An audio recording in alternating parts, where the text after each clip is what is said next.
Selamat petang saudara sekalian. Tibalah pada pelajaran hari Selasa, Israel dan Perjanjian. Sebelum kita mempelajari pelajaran ini, mari kita mengundang Roh Tuhan hadir di dalam hati pikiran agar kita mengerti apa maksud daripada pelajaran ini bagi kita di zaman akhir. Mari kita bersatu dalam doa. Bapa dalam sorga, terima kasih Engkau telah memimpin kami sepanjang hari-hari kami, dan tiba pada saat ini kami akan mempelajari pelajaran sekolah Sabat. Biarlah Roh Tuhan mengisi hati pikiran kami agar kami dapat faham apa maksud daripada pelajaran ini bagi kami sekarang ini. Dengarlah ya Bapa akan doa kami yang pendek ini. Ampuni segala dosa kelemahan kami. Kami persembahkan doa ini hanya di dalam nama Putramu yang tunggal, Yesus Tuhan dan Juru Selamat kami yang hidup. Amin. Saudara sekalian, bila beberapa pekan yang lalu kita mempelajari tentang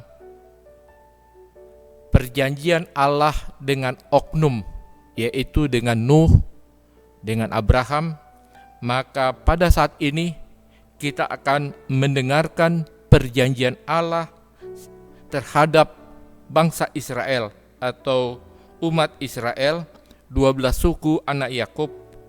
Mereka menjadi suatu bangsa saat ini. Oleh karena itu, Tuhan memberikan suatu perjanjian kepada mereka.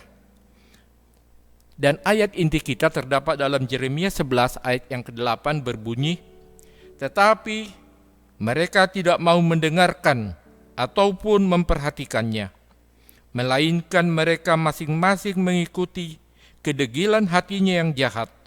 Maka aku telah mendatangkan ke atas mereka segala perkataan perjanjian ini, yang telah kuperintahkan dipegang, tetapi mereka tidak memegang." Saudara, coba perhatikan baik-baik ayat di atas ini. Tuhan berkata bahwa Dia akan mendatangkan ke atas mereka segala perjanjian ini, tetapi Dia sedang berbicara mengenai sesuatu yang buruk.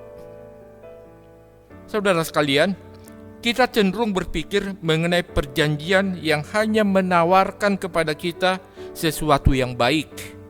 Tetapi pada hal yang lain ada sisi yang lain, yaitu keburukan. Prinsip ini telah kita lihat pada Nuh. Sesuatu yang luar biasa, yaitu pemeliharaan Allah kepada keluarga Nuh dari kehancuran bumi. Tetapi Nuh harus menurut, itu syaratnya, supaya dapat menerima berkat kasih karunia Allah. Jika tidak, maka sisi yang lain dari perjanjian itu akan mengikutinya. Bila mana kita memperhatikan sejarah bangsa Israel, sebagian besar adalah pola kemurtadan yang berulang-ulang dan diikuti dengan penghukuman Allah. Kadang ada periode pertobatan dan penurutan, hanya di bawah pemerintahan Salomo dan Daud. Itu pun hanya singkat. Mereka dapat mengatur secara meluas wilayah yang dinyajikan itu.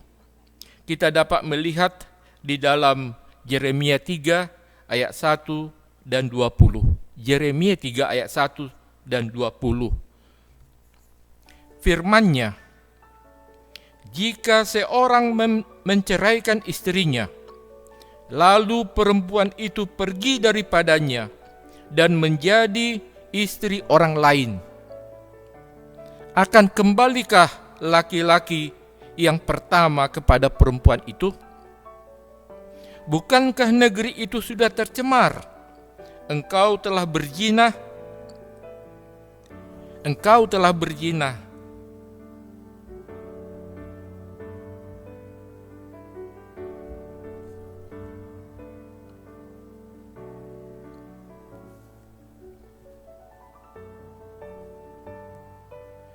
Engkau telah berzina dengan banyak kekasih dan mau kembali kepadaku?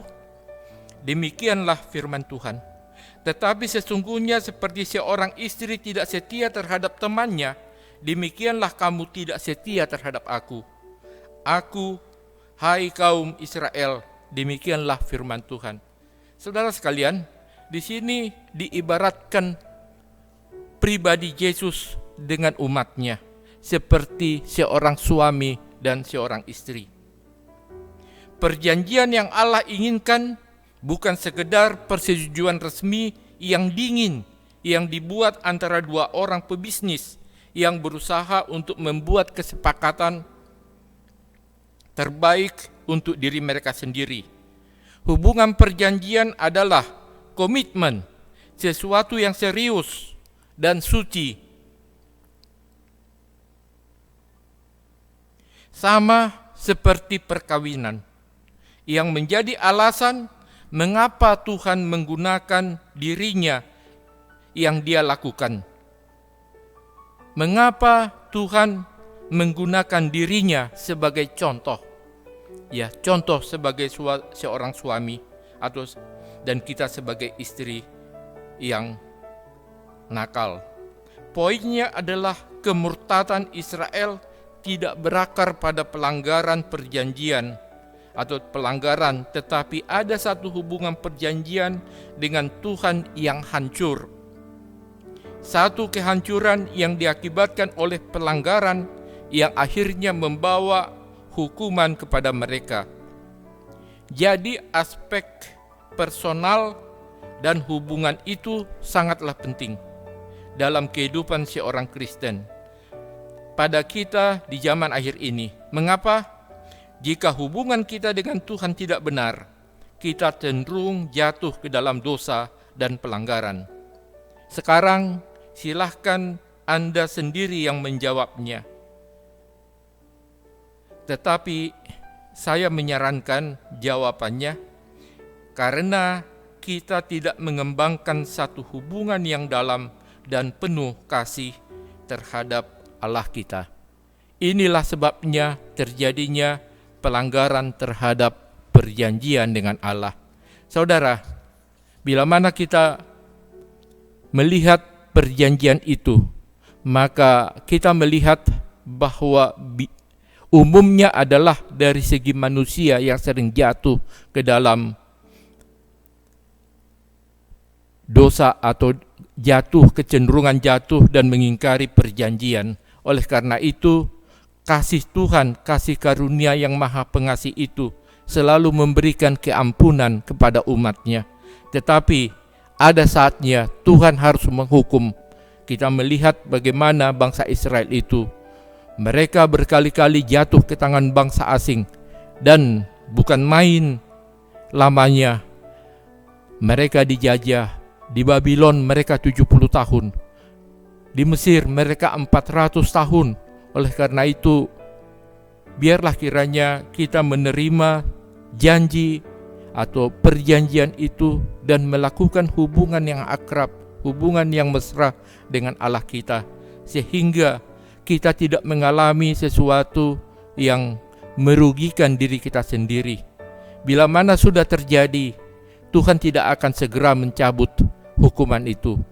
Tuhan memberikan hukuman yang setimpal atas pelanggaran terhadap perjanjian Tuhan. Kita pun demikian pada saat ini. Kita telah berjanji menjadi anggota gereja Masih Advent hari ke-7 dan dibaptis di dalam gereja ini. Biarlah kita tetap setia sampai akhir, sehingga bila mana Tuhan datang kelak, kita didapati setia dan dapat mewarisi kerajaan yang Allah janjikan. Ini saya sampaikan di dalam nama Yesus. Amin.